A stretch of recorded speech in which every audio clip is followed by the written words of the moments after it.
రవీంద్రనాథ్ ఠాగూర్ రాసిన చిలుక కథ. పిల్లల్ని చదివించే ప్రతి తల్లి తండ్రి చదవాల్సిన కథ. అనగనగా ఒక చిలక ఉండేది. అది చక్కగా పాడేది, స్వేచ్ఛగా ఎగిరేది. కానీ చదవలేకపోయేది. అది రాజుగారి తోటలోని చిలక. ఒకరోజు అది రాజుగారి కంట్లో పడింది.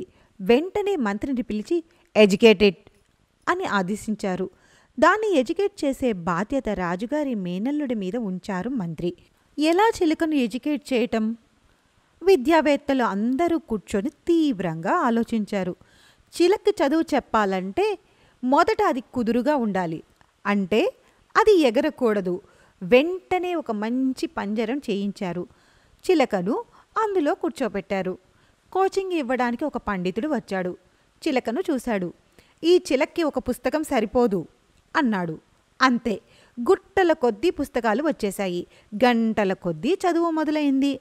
పంజరం చూడ్డానికి వచ్చిన వాళ్ళందరూ అబ్బా భలే చిలక అని అనడమే లేదు. అబ్బా ఏం పంజరం అంటున్నారు.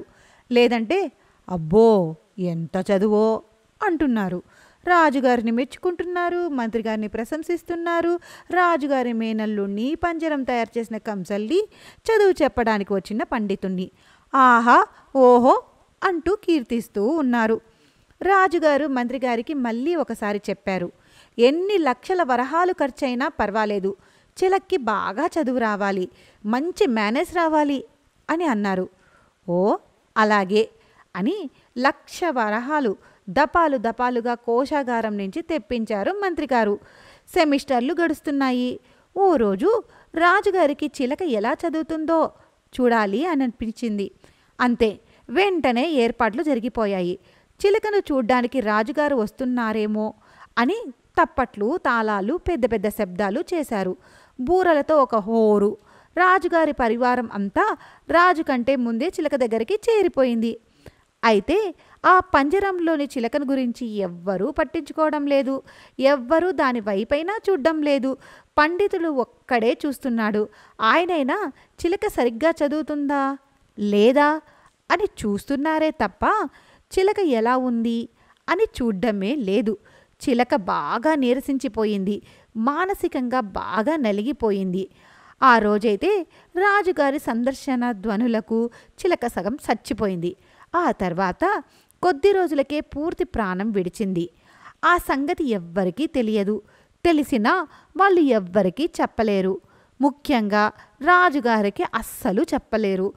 రాజుగారు మళ్ళీ మేనల్లుణ్ణి పిలిచి చిలక ఎలా చదువుతుంది అని అడిగారు. చిలక స్టడీస్ కంప్లీట్ అయ్యాయి అన్నాడు మేనల్లుడు. రాజుగారు సంతోషించారు. తన కృషి ఫలించిందన్నమాట.